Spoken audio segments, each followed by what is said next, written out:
Hello, everybody, and welcome to another episode of Women Inspiration. My name is Lakshmi Rajaram, and this is a series where I talk about women, their unique talents, their passion, their creativity, and their service to their community. And today I have a very special friend joining me in this program.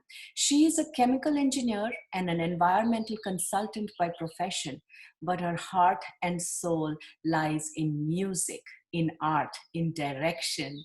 And one of her biggest passions is the love for animals.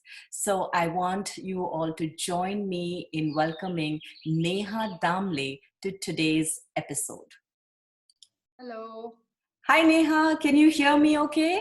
Yes, I can hear you okay. Can you? Wonderful, wonderful. We hear you loud and clear. Welcome Perfect. to the program. It is a pleasure to have you here and join me in this series. And I was just introducing you and saying that although you are a chemical engineer and an environmental consultant by profession, your heart and soul lies in so many different areas, whether it's music, direction, love for animals. And today, I want to talk about your deep, deep passion for animals. Okay. So let us start by telling me, how did this love for animals even begin in your life? I will tell you my story, but before that, I really wanted to thank you first for inviting me to your show. It's a wonderful series you have created, and thanks for making me a part of it. Oh, my pleasure. So, to start with my story, so when I was in India, so since when from when I can remember, it's always been like that. It's like animals were first, and then it was us in family. So my we had a bungalow, a single family home back then. We call it bungalow. So we had a bungalow, and we had a like big joint family. But my dad was the main influencer in my life about love for animals.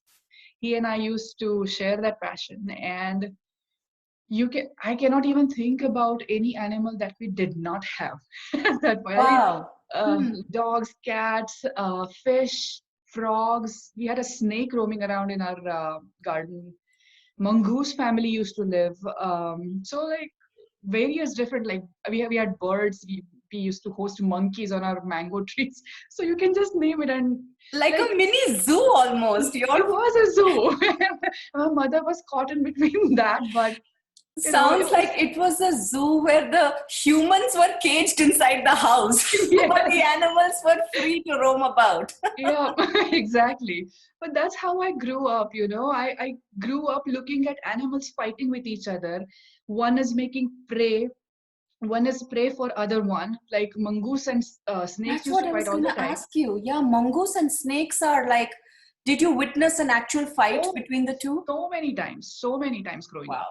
And sometimes one party won, sometimes the other one, but it was fun to watch it. So it kind of gave me a sense of how real it can get. And sometimes us humans just live in some like imaginary world, and with animals it really gets real.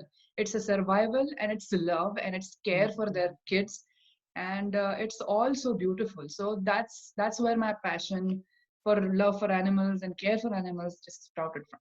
Wow, that is such a experiential childhood to that leaves impressions, long-lasting impressions. So I want to fast forward a little bit, because obviously life took you on a journey and brought Mhm. you to the Americas many years back, to North America.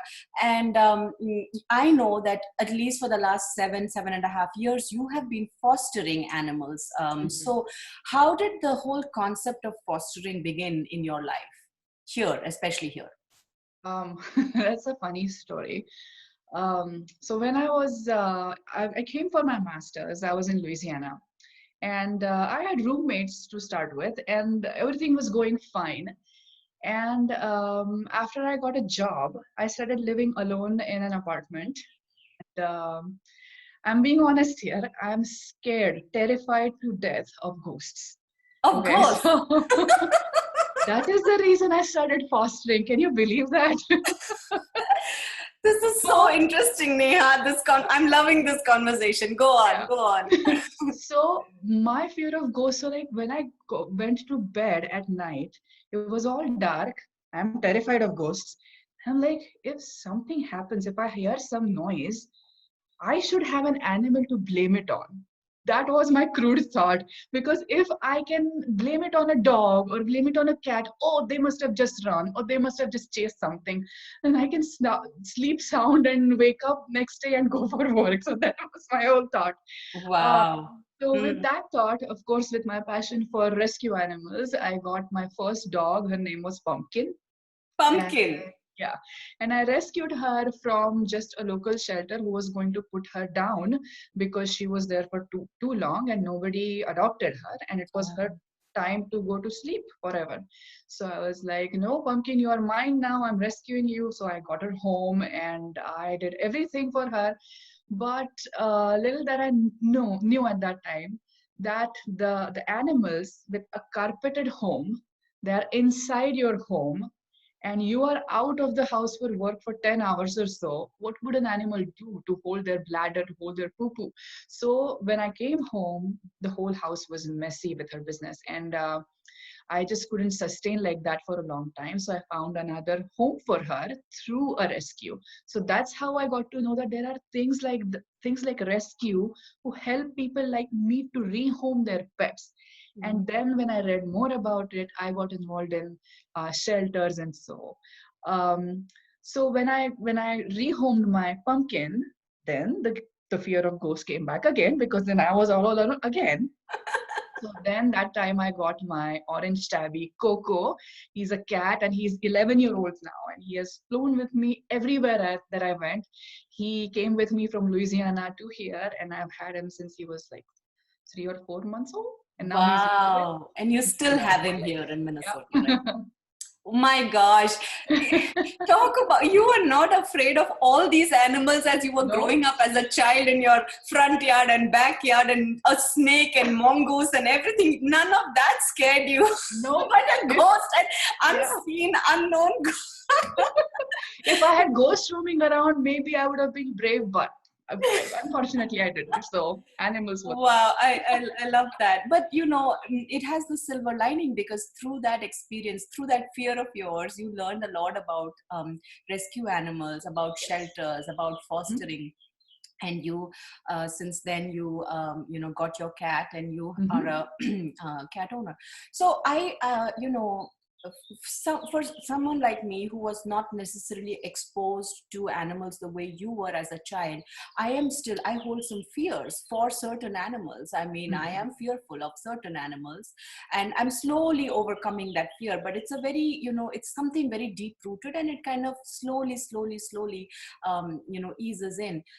But one thing is that, because you were exposed to this as a child, you have a very different perspective about this. And so my question to you is, you are a mom now and you have a young 4-year-old in your house. So how are Mhm. you raising your child, exposing your child to this love of animals, to create this compassion? Because let's face it, animals teach us a lot. You said this too. Oh yeah. They taught you a lot about life, right?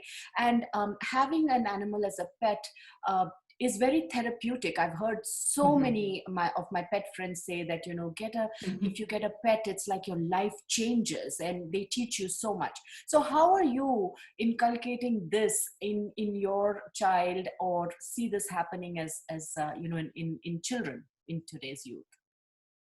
So another funny story. So Coco, I don't know, it's something with animals, but they sense that their humans are pregnant for some reason. Oh, oh. When I was pregnant with my child Vihan, Coco used to sense that and he knew it before I did. So he used to come and sit by my stomach. And I'm not kidding you, I'm not even exaggerating. He used to sit by my stomach, just, purring because cats purr and dogs probably lick, but cats don't. But he knew it before I did. And that's how Vihan's and Coco's connection started. So Vihan was born with this best friend in the house. best friend can be four-legged too, right? So his best friend Absolutely. was always with him. And as he's growing up, as he's learning more about pets that are coming in and going out of the house, he is definitely learning one thing, that you, and I'm teaching him this, that you shouldn't do something to any creature that you don't want to be done to yourself. So, Mm. and that is the reason I'm a vegetarian, because I don't like to kill animals for eating or for anything. I am cruel. I use all cruelty-free products, may that be shampoo or conditioners or cosmetics or anything. Mm. So I'm trying to teach this to Bihan, that see, if you do something that would hurt an animal in any way, just think about doing it, and think before you do it first, because in the end you will enjoy it for like 5 minutes, and the animal will lose its life, or animal will suffer through it, because of your choices. So you have to be very, very you have to know what you're doing, and your actions should be thoughtful. So, and he's slowly understanding. He's very, very young to understand all of it, but Sure. we are trying our best to teach him. And I've fostered like 50 or 60 cats and dogs so far, and Wow. looking at each one, I can see the difference in him, how he was first when I was like 2 year old, when he started understanding something, Mm. and to now that he's 4 year old and he wants to sleep in his bed with all those animals and all the Mm. teddy bear animals, and his love Sure. is sprouting up like mine did. Wow, that is so fascinating and such a beautiful way to teach a child about making their own personal choice in a conscious way. Just Mhm. educating them and let them decide, let them make the choice. But it's important for us to educate them and tell them about what are the consequences. How is this sort of food, how does this food come onto your table, as an example, but also the tremendous benefits that you gain by fostering a pet or by owning a pet, taking care of a pet. I think Mhm. it teaches a lot of things. It teaches a lot of things, and there's no age limit to it. You can start as early as possible. So one thing, Neha, that bothers me, especially with this, is I know it comes from a place, from a good place, where people, sometimes on my news feed and social media, they are trying to raise awareness Mhm. about animals and about animal welfare, but sometimes they post very gruesome videos, very, very, like, crude videos to put a point across. I mean, they have the best interest there, but for individuals who are very, very sensitive, this can rub them the wrong way, where I have sleepless nights sometimes after seeing something like this. So, there is a fine line between education and awareness, but at the same time, being a little considerate of other people's sensitivities here. So, what would you have to say to that? So I have seen those videos too, and I remember one or two times that I have posted them myself on my walls too.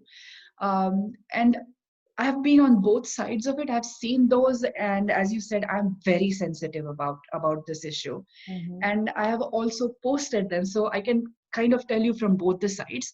So as a person who is posting it, they're just doing it out of their willingness to spread the awareness of how things come, like fur or even fake eyelashes that come, the cosmetic products.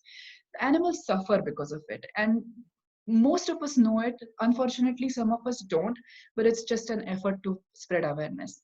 But Mm. at the same time, people who are posting this should also remember that there are good stories that you can Yes. post, and it's not all the bad things all the time. World is changing, world is looking at it more carefully and seriously, and Mm. there are so many good things and so many good videos, even though little bit, and people are doing those. So as you're trying to spread awareness, also try to spread positivity, because in the long run, what will attract people and what will make them look at those little gruesome parts but look at the positive side and make them change is that those stories that are a success story, Correct. and not just the depressing stories. And as a person who is seeing those videos, I feel the same thing, that I get attracted more to the positive stories, and then see how I can make the difference and how I can make someone's life more positive. So Absolutely. I think that's That's just a my thought. great perspective, Neha. Thank you so much for sharing that, because, yeah, we need to hear a little bit more of those types of stories too, so that we can take some real action, right? And we can, versus, yeah, signing a change petition is one thing, but actually being able to foster a animal or a pet or take care of a pet. For example, there's natural calamities that happen, disasters that happen, maybe coronavirus time. There are, Mhm. abandoned animals, abandoned pets that people can reach out to rescue homes or shelters and things like that, and be able to offer their help or foster an animal for some time. So there are so many ways in which one can actually take action in a positive way to try and make a difference and save a life. It doesn't matter if it's human life or animal life, it's still a life, right? So thank you so much, Neha. This was such a deep insight into one of your deep-rooted passions. The title of this program is the Humane Voice, and you are a voice in our society that is representing the love for animals, and how we have to not look at them as just animals, but look at them as another life, which deserves our kindness, our compassion, our consideration. So I would encourage everybody watching or listening to this to reach out to Neha if you are hesitant to take that first step. Maybe you're afraid to take on full responsibility of taking ownership of a pet, but maybe you can start small steps with fostering, or even just increasing your awareness about what is a concept of fostering, what are rescue homes and shelters and things like that. Just baby steps towards maybe one day wanting to become a pet owner, because there's tremendous benefits that you gain as a pet owner, as much as a good life and a good home that you could provide to your pet. I would even go so far as saying that, hang some bird feeders outside in your porch or in your deck with a little bit of bird seed, so that you can enjoy these birds coming. I was telling my husband that I need to have a hummingbird feeder this summer, so that I can just enjoy some hummingbirds coming to my deck, and uh, you know um, they are fed and they are well, and I enjoy just seeing them. So thank you again, Neha. I totally appreciate this angle and this perspective, and sharing your love and your passion with the rest of the community. Thank you. And I just wanted to add one more thing. When you have young kids, when you're trying to teach them something, teach them compassion, please.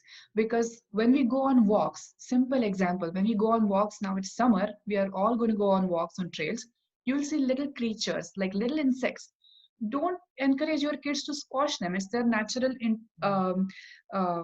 reaction to squash something if they see it moving, and that's territorial properties of a human being. But you can always teach them that has a life too, that has a right to coexist too. So just be respectful of each life you see around you, and it will give you tremendous happiness. And on that note, thank you, Lakshmi, for inviting me and letting me share my thoughts. Beautifully said, Neha. The pleasure was all mine. And so thank you again, and I hope to see you soon. Bye bye. Thank you.